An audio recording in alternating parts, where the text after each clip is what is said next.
அதிமுகவுடைய கூட்டணிக்கு வந்து விஜய் அவர்கள் வருவது எடப்பாடி சாமி விரும்புகிறாரா? பொதுவா மக்கள் விரும்புறாங்க, விஜயனுடைய தொண்டர்கள் விரும்புறாங்க, வந்தா நல்லதுன்னு என் போன்றவர்களும் விரும்புறோம். திமுகவை வீழ்த்தணும், தீய சக்தியை வீழ்த்தணும். அப்ப திமுகவை வீழ்த்தணும்னா யாரெல்லாம் திமுகவினுடைய எதிரணியில் இருக்கிறார்களோ அவர்களெல்லாம் ஒன்று சேருவதில் தப்பில்லையே. வலுவான கூட்டணி அந்த கூட்டணின்னு சும்மா சொல்லிக்கிட்டு கொள்கை முரண்பாடான எல்லாரையும் ஒன்று சேர்ந்துக்கிட்டு இது வெற்றி கூட்டணின்னு அவங்க பிதற்றுறாங்க. திமுகவை வீழ்த்த வேண்டிய கடமை தமிழர்களுக்கு உண்டு, தமிழக மக்களுக்கு உண்டு. அதனால் விஜய் இந்த கூட்டணியில் வர்றது நான் உண்மையிலேயே நானே வரவேற்கிறேன். இப்போ தமிழ்நாடு அரசு ஜாதி பேரெல்லாம் ஒழுகி போகிறேன் அப்படின்னு சொல்லிட்டு ஒரு சர்க்குலர் வெளியிட்டாங்க. அதில் நான் தேடி தேடி பார்க்குறேன், என் கண்ணுக்கு எந்த பட்டியல் சமூகத்தை சார்ந்த தலைவர் பெருமை காணும். தமிழ்நாடு சாதி ஒழிப்பு ஒரு பித்தலாட்டம். இந்த காலத்தில் எந்த காலத்திலையும் அவங்க பட்டியல் சமூகத்தில் குறிப்பாக பறையர்களுக்கு எதிராக தான் இருப்பாங்க திமுக. இப்போ எங்க தந்தை பெரியார்னு யாராவது ஒரு ஆள் இருக்காரா? இருக்காரு. யாரு பெரியாரு? எந்த பெரியாரு? ஈவே ராமசாமி. அப்ப ஈவே ராமசாமியில போடணும். எதுக்கு தந்தை பெரியார்னு அந்த நாயக்கர் பேர் வச்ச மாதிரி இல்ல போட்டிருக்கு? அந்த பட்டம் கொடுத்த அந்த அம்மா பேரை காணா. பெரியார்னு நீங்க எல்லாம் வாய்க்கிடிய திராவிட கழகம்லாம் திருட்டு கழகம்லாம் பேசுத. மகளிர் மாநாட்டில் ராமசாமி நாயக்கருக்கு பெரியார் பட்டம் கொடுத்ததே பறச்சி விழா நடத்தினா அந்த திருட்டு கழகம் வீரமணி. ஏன் அப்படி ஒருமையில ஏன் பேசக்கூடாது? ஒரு பெரியவர், என்ன பெரியவர், என்ன ஆசிரியர், எந்த பள்ளிக்கூடத்துல அவர் ஆசிரியரா வேலை பார்த்தாரு, எந்த காலேஜ் ஆசிரியரா வேலை பார்த்தாரு? ஒருத்தர் உதயநிதியோட காலில் விழுந்தாரு பாக்கீங்க. ஆமா, அந்த பெரியவர் ஊந்தாரு. 74 வயசு ஆள் காலில் விட. அது சுயமரியாதை இயக்கம், சாதியை ஒழிக்கிற இயக்கம். அப்புறம் எப்படி ஜிடி நாயுடுன்னு பேரை வச்ச? கரெக்டா வந்தீங்க. ஜிடி நாயுடு இருக்காரு இல்லையா? எப்போ வச்ச? இப்போ வைக்கிறேன். சாதியை ஒழிச்சிட்டு நீ சாதிக்குண்டான வரையறை சொல்லிட்ட பிறகு நீ பாலத்தை திறக்கிறனா உனக்கு அறியாமையில நீ இருக்கிற. இவ்வளவு காலம் அண்ணாவனுடைய கொள்கை திமுகவுக்கு இல்லை, அண்ணாவனுடைய கொள்கை கரைஞ்சு போச்சு, நீத்து போச்சுன்னா அந்த கி வீரமணி கிறுக்க வீரமணி ஆகி நீ துண்டு போட்டனா நீ சூத்துற. நீ துண்டு போட்ட ராமசாமி நாயக்கன் வந்த பிறகு. உங்க ராமசாமி நாயக்கன் இருக்கும்போது கோட்டு ஷூட்டு ஷூ போட்டு அந்த குடும்பம் நாங்க ஈவேரான்னு கூட சொல்லக்கூடாது, காவேரான்னு சொல்லணும். அது என்ன காவேரா? ஆமா, கன்னட பலிஜியா. ஈரோட்டுக்கும் அவருக்கு என்ன சம்பந்தம் இருக்கு? அவர் அங்க இருந்துட்டாருன்னா அந்த ஊருக்கார ஆயிடுவாரா? பறையர்கள் மட்டும் சாதி பேரை விட்டுறணும், சாதி அரசியல் பேசக்கூடாது, இங்க சாதியை ஒழிக்கணும். ஆனா இவங்க எல்லாம் சாதியா இருப்பாங்க. இது என்ன சமூக நீதினு கேக்குறாங்க. இந்த சமூக நீதினு கருப்பு சட்டை போட்டா மனசு கூட கருப்பாயிடுமாப்பா? இருண்டு போகுமா? மூளை மங்கி போடுமா? இருண்டுடுமா? நாயுடு என்பது சாதி. நிம்மதி ப்ராப்பர்ட்டி மேனேஜ்மெண்ட் உங்கள் பழைய வீட்டை புதிய வீடாக மாற்றலாம் வாங்க. வாய்ஸ் ஆஃப் தமிழ்நாடு பார்வையாளர்களுக்கு வணக்கம். இன்றைய சிறப்பு நேர்காணலில் நம்முடைய இணைந்திருப்பவர் தமிழ் சேனையினுடைய தலைவர் திரு எருமலை ராமச்சந்திரன் அவர்கள். ஆனால் வணக்கம். வணக்கம். அதிமுக கூட்டணிக்கு விஜய் எப்படியாவது சேர்ந்துருவாரு அப்படின்னு ஒரு பரபரப்பான ஒரு செய்தி. ஏன்டானா எடப்பாடி பழனிசாமி அவர்களே பார்த்தீங்கன்னா அந்த பார்த்தீங்களா கொடி பறக்குது, பிள்ளையார் சொல்லி போட்டாச்சுன்னு சொல்றாங்க. அதிமுகவுடைய கூட்டணிக்கு விஜய் அவர்கள் வருவது எடப்பாடி சாமி விரும்புகிறாரா? இல்ல, பொதுவா மக்கள் விரும்புறாங்க, விஜயனுடைய தொண்டர்கள் விரும்புறாங்க, வந்தா நல்லதுன்னு என் போன்றவர்களும் விரும்புறோம். இன்னும் என்ன காரணம்? விரும்புறோம்னா என்ன காரணம்னா திமுகவை வீழ்த்தணும், தீய சக்தியை வீழ்த்தணும். அப்ப திமுகவை வீழ்த்தணும்னா யாரெல்லாம் திமுகவினுடைய எதிரணியில் இருக்கிறார்களோ அவர்களெல்லாம் ஒன்று சேருவதில் தப்பில்லையே, சரியா தானே இருக்கு. அப்போ நமக்கு இலக்கு திமுகவை வீழ்த்தணும். வலுவான கூட்டணி அந்த கூட்டணின்னு சும்மா சொல்லிக்கிட்டு கொள்கை முரண்பாடான எல்லாரையும் ஒன்று சேர்ந்துக்கிட்டு இது வெற்றி கூட்டணின்னு அவங்க பிதற்றுறாங்க. அப்போ திமுகவை வீழ்த்த வேண்டிய கடமை தமிழர்களுக்கு உண்டு, தமிழக மக்களுக்கு உண்டு. அதனால் விஜய் இந்த கூட்டணியில வர்றது நான் உண்மையிலேயே நானே வரவேற்கிறேன். இப்போ விஜய் பாத்தீங்கன்னா ஒரு பாஜக கொள்கை எதிரின்னு சொன்னாரு. அப்படி கொள்கை எதிரி இருக்கக்கூடிய பாஜகல எப்படி விஜய் சேர முடியும்? ரெண்டாவது, அவரை தான் முதலமைச்சர் வேட்பாளராக அந்த கட்சி சார்ந்தவங்க பாக்குறாங்க. அப்ப இதுவே முடிஞ்சு போச்சு இல்லையா? இங்கவே இல்ல, அவங்க கூட்டணி நான் பிஜேபியோட கூட்டணி வைக்கணும்னு சொல்லலையே. தோழர் திருமாவளவன் வாஜ்பாய் இருக்கிற காலத்தில் திமுகவோட கூட்டணி வச்சாரு, ஆனா பிஜேபியோட திமுக கூட்டணி வச்சுச்சே. அது என்ன கொள்கை இல்லையா? அப்ப மட்டும் RSS உள்ள வரலையா? அப்ப மட்டும் சங்கிகள் உள்ள வரலையா? வந்துச்சுல்ல. அப்போ அந்த மாதிரி பிஜேபியோட கூட்டணி இல்லை, நாங்கள் ஏடிஎம்கேவோட தான் கூட்டணி, அதிமுகவோட தான் கூட்டணின்னு சொல்றதுல தப்பு இல்லை. இது அரசியல்ல சகஜமா நடக்கிறது தான். ஆஹா. ஏன்னா இப்போ அவர் தன்னை முதலமைச்சர் வேட்பாளராக முன்னிலைப்படுத்துறாரு இல்லையா, அங்கேயே அது விஷயம் முடிஞ்சிருச்சுன்னு தான் நான் பார்க்குறேன். இல்லை, என்னை பொறுத்த வரைக்கும் திரு விஜய் அவர்கள் முதலமைச்சர் வேட்பாளர்ன்றதை விட அண்ணன் எடப்பாடியாருடைய கரத்தை வலுப்படுத்தி ஆட்சியிலும் பங்கு அதிகாரத்திலும் பங்கு என்று பேசின தாவேகா கட்சி இதுல வந்து இதுலயும் அதே போல நிலைப்பாட்டுக்கு வரலாம். தப்பு இல்லை. எடப்பாடி பழனிசாமி வந்து விஜய் வந்து கூட்டணிக்கு வந்தா ஆட்சியில் பங்கு கொடுப்பாரா? கொடுப்பாரு. இல்லை, அவங்க தான் ஏற்கனவே அந்த நிலைப்பாட்டில் உறுதியா இருக்காங்கல்ல, நாங்கெல்லாம் ஆட்சியில் பங்குலாம் கொடுக்க மாட்டோம் சொல்லிட்டு. நிலைப்பாடு இருந்தாலும் இவர் கேட்கிறாரு, அது பேசிப்பாங்க. கிட்டத்தட்ட வந்து உறுதி ஆயிடுச்சுன்னு பார்க்கலாமா ரெண்டு பேருக்கும்? இல்லை, உறுதியான மாதிரி எனக்கு தெரியல. ஆஹா. இவர் ஏன்னா காரியம் 16ஆம் நாள் இந்த 41 பேருடைய துக்க நிகழ்வு 16ஆம் நாள் காரியத்துக்கு பிறகு சில மாற்றங்கள் வருவதற்குண்டான சூழல் இருக்கு. இப்போ தமிழ்நாடு அரசு வந்து ஜாதி பேரெல்லாம் ஒழுகி போறேன் அப்படின்னு சொல்லிட்டு ஒரு சர்க்குலர் ஒன்று வெளியிட்டாங்க. அதில் வந்து சில பேருமே குறிப்பிட்டிருந்தாங்க. அதில் நான் தேடி தேடி பார்க்குறேன், என் கண்ணுக்கு எந்த பட்டியல் சமூகத்தை சார்ந்த தலைவர் பேருமே வந்து காணும். அந்த சாதி பேர் வச்சுட்டு புதிய பேர் கொடுக்குற பட்டியலில் வழக்கம் போல் கருணாநிதி அவர்கள் பேர், அண்ணா பேர், பெரியார் பேர், இந்த பேர்லாம் வந்து இருக்குது. எப்படி பார்க்குறீங்க தமிழ்நாட்டினுடைய சாதி ஒழிப்பை? தமிழ்நாடு சாதி ஒழிப்புன்னு ஒரு பித்தலாட்டம். இந்த காலம்ல எந்த காலத்திலையும் அவங்க பட்டியல் சமூகத்துல குறிப்பாக பறையர்களுக்கு எதிராக தான் இருப்பாங்க. திமுக ஏன் எதிராக இருக்கிறாங்கன்னு உள்ளார்ந்த விஷயம் ஐயா வடலூர் சாமிதுரை ஐயா இருந்தார். அவர் ஒரு தகவல் சொன்னார். என்ன சொன்னார்னா, இந்த கருணாநிதி இருக்காருல்ல, அந்த கருணாநிதியை ஆரிய சங்கரன் என்பவர் அடிச்சிட்டாரு.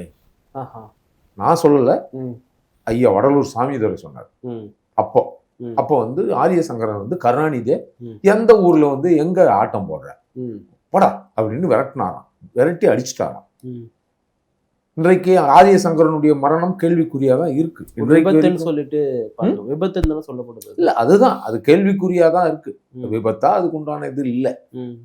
அதனுடைய வஞ்சத்தை வச்சுதான் இன்றைக்கு சிங்கார செல்றை என்ற பேர்ல பெரும் பரச்சேரியில் இருந்த மக்களை அப்புறப்படுத்தின விஷயங்கள் கூட அதுதான். அப்படித்தான். அதே போல மேயர் வந்து எப்பயுமே பறையர்கள் தான் சென்னை மேயரை வருவாங்க. வீம்புக்குனே ஒரு திட்டத்தை போட்டு ஜிஓ போட்டு சட்டமன்றத்தில் போட்டு அதுல இந்த கருணாநிதி மகன் ஸ்டாலினை வந்து மேயர் ஆக்கியது வந்து திட்டமிட்டு அதெல்லாம் வஞ்சம். அப்போ திமுக உருவாவதற்கு அண்ணா மறைவுக்கு பிறகு அன்னை சத்யவாணி முத்து தான் வந்து வர வேண்டியது தமிழ்நாட்டினுடைய முதலமைச்சரா. ஏன் வர வேண்டியதுன்னா, புரட்சி தலைவர் எம்ஜிஆர், நான் ஏன் புரட்சி தலைவர்னு இந்த வார்த்தையை சொல்றேன்னா, எம்ஜிஆர் அவர்கள் அக்கா நீங்க நில்லுங்க உன்னை ஆதரிக்கிறேன்னு எம்ஜிஆர் சொன்னார். ஆனா இந்த அம்மா தான் அடம்பிடிச்சு ராமசாமி நாயக்கர் பேச்சு கேட்டுக்கிட்டு நெடுஞ்செழியனுக்கும் வாய்ப்பு கொடுக்காம இந்த கருணாநிதி வருவதற்கு அம்மாவே துணையா நின்றுட்டாங்கன்னு வருத்தம் எனக்கு இருக்கு. அப்படி துணை நின்று முதல்வர் ஆக்கிய பார்த்த அன்னை சத்யவாணி முத்த அவங்க இருந்த வீட்டை, அரசு வீட்டை பிரச்சனை பண்ணி அதிகாரிகள் விட்டு மிரட்டி பிரச்சனை பண்ணி வீடு காலி பண்ணும் கருணாநிதி. அம்மா இன்னைக்கு ஊரெல்லாம் இந்த ஜெய் பீம் அம்பேத்கர்னு பேசிட்டு கிடக்குறாங்கல்ல, அந்த காலேஜ் வர்றதுக்கு யார் காரணம்? அம்பேத்கர் பேர்ல காலேஜ் வர்றதுக்கு யார் காரணம்? கருணாநிதி தானே வச்சாரு. யார் சொன்னாரு? அப்படிதான் சொல்றாங்க. யார் காரணம்? அன்னை சத்யவாணி முத்து காரணம். அன்னை சத்யவாணி முத்து அங்கங்க கேக்குறாங்க, கருணாநிதி கிட்ட நிதி கேக்குறாங்க. அதெல்லாம் பணம் இல்ல, அவர் பேர்ல எதுக்கு காலேஜ் வைக்கணும்னு சொல்லி திட்டமிட்டு மறுத்தாரு. பண உதவி செஞ்சது புரட்சி தலைவர் எம்ஜிஆர். எம்ஜிஆர் மட்டும் அன்றைக்கு அன்னை சத்யவாணி முத்துக்கு பணம் கொடுக்கவில்லை என்று சொன்னால் இன்றைக்கு அண்ணல் அம்பேத்கர் பேரில் கல்லூரியே வந்திருக்காரு. இப்படிப்பட்ட வரலாறு இருக்கு. உண்மையிலே இப்படி இப்படி துரோகங்கள்லாம் பண்ணியிருக்காங்க. இன்னொன்னு, ஆதி திராவிட நலத்துறைக்கு இன்னைக்கு ஆதி திராவிட நலத்துறை, அன்னைக்கு ஹரிஜன நலத்துறைன்னு இருந்துச்சு. அதுக்கு அமைச்சராக தான் அன்னை சத்யவாணி முத்து அம்மா இருந்தாங்க. அவங்களுடைய பணத்தை வேறு அது அந்த வரையறைக்கு மீறிய செயலுக்கெல்லாம் இந்த கருணாநிதி பயன்படுத்துறதுக்கு முற்பட்டார். அப்ப அன்னை சத்யவாணி முத்து நேரடியாக கேட்கும், என் மக்களுக்காக கொடுக்கப்பட்ட பணத்தை நீ எதுக்கு மற்ற பிரச்சனைகள்லாம் எடுத்து செலவு பண்ண பாக்குற அப்படின்னு சண்டை போட்டு விவாதம் பண்ணி பெரிய பிரச்சனை பண்ணாங்க. எங்க அப்புறம் பண்ணாங்க. ஆனா இந்த கருணாநிதி முதல்வராக துணை நின்ற அன்னை சத்யவாணி முத்து படத்தை எத்தனை திமுக காரர்கள் கூட்டங்களில் வைக்கிறாங்கன்னு சொல்லணும். அவங்களாம் யாருன்னு தெரியாது இன்னைக்கு. அப்போ மறைக்கப்பட்டிருக்காங்க இல்லையா? அப்படிப்பட்ட வரலாறு. அதை விட இன்னொன்னு, இப்ப நீங்க கேட்ட கேள்விக்கு நான் பதில் சொல்றேன். இந்த பேர் வைக்கலாம், நானும் பார்த்தேன். இப்ப எங்க தந்தை பெரியார்னு யாராவது ஒரு ஆள் இருக்காரா? இருக்காரு. யாரு பெரியாரு? எந்த பெரியாரு? ஈவே ராமசாமி. அப்ப ஈவே ராமசாமி இல்ல போடணும். எதுக்கு தந்தை பெரியார்னு அந்த நாயக்கர் பேர் வச்ச மாதிரி இல்ல போட்டிருக்கு இல்லையா? அந்த பட்டம் கொடுத்த பேர் அந்த அம்மா பேர் காணா. பெரியார்னு நீங்க எல்லாம் வாய்க்கிடிய திராவிட கழகம்லாம் திருட்டு கழகம்லாம் பேசுத. மகளிர் மாநாட்டில் ராமசாமி நாயக்கருக்கு பெரியார் பட்டம் கொடுத்ததே பரட்சி. மீனம்பாள் சிவாய் இப்போ விழா நடத்தினா அந்த திருட்டு கழகம் வீரமணி. ஏன் அப்படி ஒருமையில பேசுறீங்க? ஏன் பேசக்கூடாது? ஒரு பெரியவர், என்ன பெரியவர், என்ன ஆசிரியர், எந்த பள்ளிக்கூடத்துல அவர் ஆசிரியரா வேலை பார்த்தாரு, எந்த காலேஜில் ஆசிரியரா வேலை பார்த்தாரு? நிறைய புத்தகங்கள்லாம் எழுதி, புத்தகம் எழுதுனா நான் கூட தான் எழுதியிருக்கேன். நான் கூட தான் புத்தகம் எழுதியிருக்கேன். அப்ப நான் ஆசிரியர்னு எனக்கு போடுவீங்களா? அவர் தமிழர் தலைவர் இல்லையா? எந்த தமிழருக்கு தலைவர்? அப்படிதான் திராவிட கழகம். யாரு தமிழர் தலைவர்னு சாமி சிதம்பரனார் எழுதிய நூலை வாங்கி படிக்க சொல்லு. யாராவது இந்த ராமசாமி நாயக்கரை தூக்கி பிடிக்கிற அத்தனை பேருக்கு சொல்றேன், அப்படியே ரெண்டு பக்கமா, இந்த பக்கம் அம்பேத்கரா, இந்த பக்கம் ராமசாமி நாயக்கரா. ஆடா வெக்கம் கெட்டு போய் பேசுறீங்களே, ஏன் அந்த அம்பேத்கர் பேர் அந்த பட்டியல் இல்ல? இத கேள்வி கேட்கறதுக்கு இந்த ஒரு நாணயத்துக்கு ரெண்டு பக்கம் சொன்னவங்க கேள்வி கேட்கணுமா இல்லையா? இவங்க பேர் இல்ல. யார் பேர் இல்ல?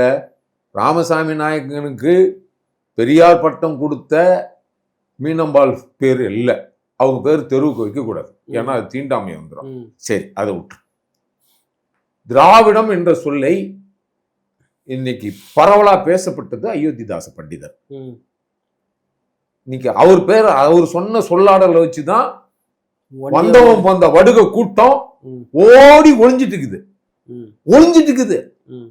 அவர் பேர் எங்கேயாவது வச்சிருக்கீங்களா? அந்த பட்டியல் இருக்கா? இல்ல. சரி, தாத்தா ரெட்டமலை சீனிவாசனுக்கு அது இருக்கா? சரி, இதெல்லாம் கொடுப்பா. அம்பேத்கருக்கு தலைவரா இருந்தாரு எம்.சி. ராஜா. எம்.சி. ராஜா மிகப்பெரிய ஆளுமை. பூனா ஒப்பந்தத்தில் கையெழுத்து போட்டது அண்ணல் அம்பேத்கர் மட்டும் அல்ல, எம்.சி. ராஜாவும் என்ற பறையரும் கையெழுத்து போட்டிருக்காரு. பூனா ஒப்பந்தத்துல. சரி, அவர் பேர் எங்க? அப்பனா இது போட்ட. சரி, அதெல்லாம் விடு. அந்த அரசு அதிகாரிக்கு என்னதான் அரசியல் தெரியலனா கூட பரவாயில்ல, இந்த மண்ணை ஆண்ட ஏன் எம்ஜிஆர் பேர் இல்லை? ஏன் அம்மா ஜெயலலிதா பேர் இல்லை? இதுவும் இல்லை. கடைசியில ஒரு பேர் போட்டிருக்கான். கடைசியில அந்த பட்டியல்ல காமராஜர், அறிஞர் அண்ணாவை மட்டும் பேரறிஞர் அண்ணாவா, காமராஜர் வெறும் காமராசரா. கீழே ஒரு பேர் போட்டிருக்காருப்பா, வெறும் கலைஞர். நான் பறை இசை கலைஞர் போல. ஆமா, என்னடா பறை இசை கலைஞர் பேரு வெறும் கலைஞர்னு போட்டவனே நான் மிரண்டுட்டேன். என்ன போடணும்? கருணாநிதினு போடணும். அப்படி போடணும்ல. நான் 2-3 விதமா யோசித்தேன். ஒண்ணு, கலைஞர்னா பறை இசை கலைஞரா இருக்கணும், இல்லைன்னா தெருக்கூத்து கலைஞரா இருக்கணும், இல்ல கரகாட்ட கலைஞரா இருக்கணும். இப்படி இல்ல இருக்கணும். எல்லாருமே கலைஞர்கள் தான். கலைஞர் தானே. அப்ப இவரு மட்டும் என்ன கலைஞர்? அப்ப பேரை போடியா. அந்த அதிகாரிக்கு பேரை போடுறதுக்கு கூட பயம். எப்படி பாராளுமன்றத்தில் எல்லாம் ஜெயிச்சு போனவங்கலாம் அம்பேத்கர் வாழ்கன்னு சொல்றத மறந்து இல்ல தமிழ்நாட்டு தலைவர் எல்லாம் சொல்ல மறந்து, அப்படியே உதயநிதி, அண்ணா உதயநிதி, ஐயா உதயநிதி, எதிர்கால தலைவர் ஒருத்தர் உதயநிதியுடைய காலில் விழுந்தாரு பாக்கல? ஆமா, அந்த பெரியவர் விழுந்தாரு. 74 வயசு ஆள் காலில் விழுந்தாரு. சுயமரியாதை. இதுதான் அது சுயமரியாதை இயக்கம், சாதியை ஒழிக்கிற இயக்கம். அப்போ சாதியை ஒழிக்கிறன்னு ஒரு வரையறைன்னு நீ சொல்லிட்டனா நீ என்ன பண்ணிருக்கணும்? நீ யாருக்கு ஒழிக்கிற? அப்புறம் எப்படி ஜிடி நாயுடுன்னு பேரை வச்ச? கரெக்டா வந்தீங்க. ஜிடி நாயுடு இருக்காரு இல்லையா? எப்போ வச்ச? இப்போ வைக்கிற. சாதியை ஒழிச்சிட்டு நீ சாதிக்குண்டான வரையறை சொல்லிட்ட பிறகு நீ பாலத்தை திறக்கிறனா, உனக்கு அறியாமையில நீ இருக்கிற. இவ்வளவு காலம் அண்ணாவனுடைய கொள்கை ஒரு திமுகவுக்கு இல்லை, அண்ணாவனுடைய கொள்கை கரைஞ்சு போச்சு, நீத்து போச்சுன்னு தானே அர்த்தம். வீரமணி என்ன சொல்றாருன்னா, ஜிடி நாயுடுல நாயுடு எடுத்துட்டா வந்து யாருக்கும் தெரியாது, அதனால நாயுடு வைக்கிறது சரிதான், இது வந்து சாதி ஒழிப்பில் இதுவும் தான் வரும், அவங்க பசங்க எல்லாம் பாருங்க நாயுடு வைக்கல, பாத்தீங்களா எங்க வெற்றியை சொல்லிட்டு வீரமணி ரைட் எழுதுறாரு இல்லையா. சரி, முத்துராமலிங்க தேவர்னு இருக்கு, நீ எப்படி பசும்பொன் முத்துராமலிங்கம் நகர்னு வச்ச? முத்துராமலிங்கம் தேவர் தானே சொல்லாடல் இருக்கு, நீ ஏன் அதை தேவர்னு எடுத்துட்டு இதை மட்டும் வச்ச? சரி, வாவு சிதம்பரம் பிள்ளைன்னு இருந்துச்சு, நீ ஏன் வாவு சிதம்பரனார்னு எதுக்கு மாத்தின? அப்ப தமிழனுடைய சாதி பேர் மட்டும் இருக்கக்கூடாது, இருக்கக்கூடாது. நீங்க எல்லாம் வச்சுக்கலாம், முத்துலட்சுமி ரெட்டி அது வச்சுக்கலாம், ஏன்னா ரெட்டின்றது சாதி இல்ல, இவங்களுக்கு தெரியல, அது லாட்டின் வேர்டு. ஆமா, ரெட்டின்றது பொது பேரு, நாயுடுன்றது பொது பேரு, சாதி இல்ல. ஆனா திருட்டு திமுகவுக்கு கொஞ்சமாவது ஞானம் வேணாமா? ஏன்னா சாதி பேர் தான் இருக்கு இருக்கு. அப்ப இவங்க பேர் இருந்துச்சு, பிள்ளைவாள்னு இருந்துச்சு. சரி, தாத்தா இப்போ நீங்க மணிமண்டபம் தாத்தாவுக்கு இருக்கு, தாத்தா பேர்ல பக்கத்துல பறையர்னு போட முடியுமா உங்களால? அவரே போட்டுக்கிட்டாரு. ஆனா அவரு போட்டாரு, பறையர் என்று சொல்வதில் பெருமை நினைச்சாரு. அப்ப அவரு கொள்கைக்கு நான் சீனிவாசன்னா நான் வேற யாருன்னா நான் நினைக்க மாட்டேன்னா? அப்ப உங்க கொள்கை எங்க இடிக்குதா? அந்த கி வீரமணி கிறுக்க வீரமணி ஆகி நீ துண்டு போட்டனா நீ சூத்துற, நீ துண்டு போட்ட. ராமசாமி நாயக்கர் வந்த பிறகு உங்க ராமசாமி நாயக்கர் இருக்கும்போது கோட்டு சுட்டு ஷூ போட்டு அந்த குடும்பம் நாங்க என்ன? எங்க ஆளுங்க யாராவது ஒரு ஆளு சொல்லுப்பா, MC ராஜா கோட்டு போட்டு இருக்காரு இல்லையா? போட்டிருக்காரு. நாங்கெல்லாம் கோட்டு போட்டுட்டு இருந்தோம், திவான் பகதூர், ராஜ் பகதூர், நாங்கெல்லாம். எங்களுக்கு வந்து இந்த ராமசாமி நாயக்கர் தான் துண்டை காட்டி பேசுறாருப்பா. துண்டை எடுத்து நீங்க எல்லாம் துண்டு போட்டதற்கு செருப்பு போடுறதுக்கு நீ சூத்திர, நீ செருப்பு போடுறதுக்கு காரணமா இருக்க. நாங்க செருப்பு போட்டு ஷூ போட்டு நடத்திருக்கோம். என்ன இது கேவலமான அரசியல்? உங்களுக்கு வந்து துணி போட்டு இல்லையா திராவிடம்? அந்த ராமசாமி நாயக்கர் சொன்னானே, பறச்சியும் பள்ளச்சியும் ஜாக்கெட்டு போடுறதுனாலதான் விலை உயர்ந்துச்சுன்னு சொல்லவே இல்லையாமே, போலி கதையாமே. யார் சொன்னது? சொல்றாங்க திராவிடம். அவங்க ஏன்பா நீ என்னப்பா இது தமிழர் தலைவர்ல இருக்கப்பா, சாமி சிதம்பரனார் எழுதின நூலுக்கு ராமசாமி நாயக்கர் தானே அதுக்கு எல்லாமே பண்ணிருக்காரு, முன்னுரை வாழ்த்துறை வழங்கியிருக்காரு. அப்ப அவரு படிச்சு பார்க்காதவா வாழ்த்துறை வழங்கினாரு? நானா சொல்லல, என்ன அவர் இட்டு கட்டி சொல்ல வேண்டிய அவசியம் எனக்கு இல்ல. சரியா?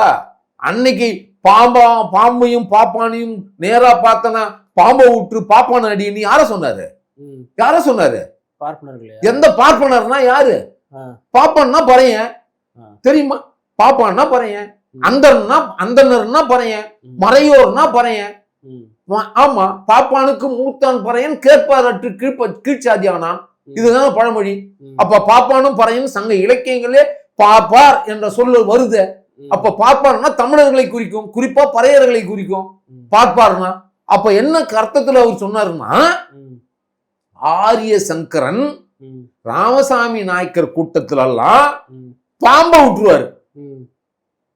அவரு சென்னையில கூட்டமே நடத்த முடியாத ஒரு நிலை இருந்துச்சு.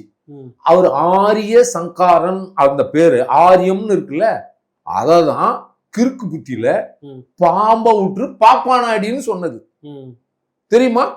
இதுதான் உண்மையான விளக்கம். அப்ப திட்டமிட்டு ஆரிய சங்கரனை என்ற ஒரு பறையரை அடிக்க சொன்னவர் தான் ஈவே ராமசாமி நாயக்கர்.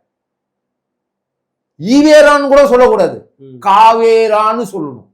அது என்ன காவேரா? ஆமா, கன்னட பலிஜியா. ஈரோட்டுக்கும் அவருக்கு என்ன சம்பந்தம் இருக்கு? அவர் அங்க இருந்துட்டாருன்னா அந்த ஊருக்கார ஆயிடுவாரா? மார்வாடி கொண்டு தான் அங்க இருக்கிறான், அந்த மண்ணின் மைந்தர் ஆயிடுவானா? பீகாரி கொண்டு தான் இருக்கிறாங்க. ஆமா இருக்காங்க. இது என்ன இது?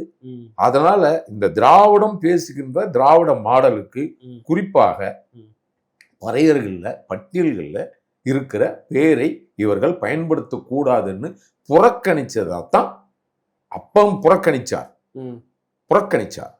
அந்த அம்மா பணத்தை எடுத்து சமூக நீதி என்ற பேர்ல நிறைய கட்டிடங்களை கட்டி அதுல எல்லாரையும் எடுத்துட்டு வந்து விட்டதா அம்மா வந்து சண்டை போட்டது. எங்களுக்காக கட்டப்பட்ட கட்டிடங்கள்ல எங்க மக்களை வைக்காம நீங்க வந்து அடுத்தவங்களெல்லாம் எடுத்துட்டு வந்து வைக்கிறீங்களே, இது என்ன இதுன்னு சத்தியவனி அம்மா கேட்டிருக்காங்க. அப்பவே கடுமையான குரல் எழுப்பியிருக்காங்க.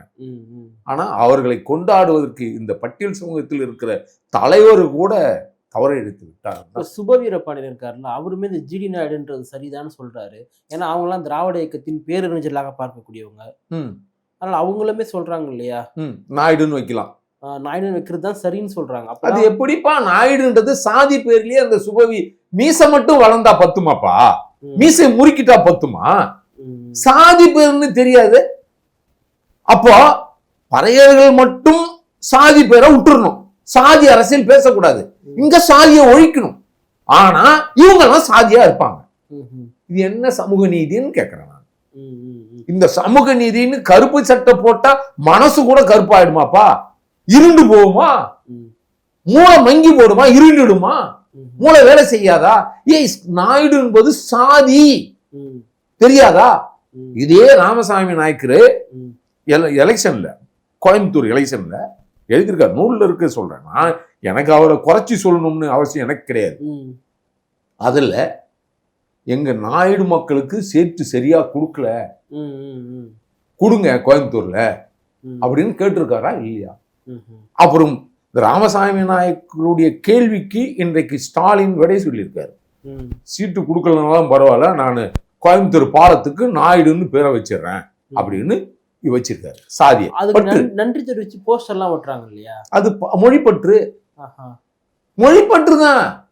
நீ பிற மொழியாளர்கள் எல்லாம் ஓர் அணியில் சேருவது மொழிப்பற்று. இப்ப நான் அண்ணன் எடப்பாடியார் தமிழன்றதுனால நான் மொழிப்பற்றுனால இனப்பற்றுனால நான் எப்படி ஆதரிக்கிறோனோ அதே போல தமிழகத்தில் பிற மொழியாளர்கள் திராவிடம் என்ற பெயரில் தமிழர்களை ஒதுக்கிவிட்டு இவர்கள் ஒன்றிணைவதை குறியா இருக்கிறார்கள். திராவிடம் என்ற சொல் யாரை பாதுகாக்கிறது என்று சொன்னால் அது முழுக்க முழுக்க பிற மொழியாளர்களையே இந்த திராவிடம் என்ற சொல் பாதுகாக்குது. திராவிடம் என்ற சொல் குறிப்பாக பறையர்களை விழித்துக் கொண்டே இருக்கிறது. இதுதான் திராவிடம். நிகழ்ச்சியில் பங்கேற்று பல்வேறு கருத்துக்களை பகிர்ந்தமைக்காக நன்றி.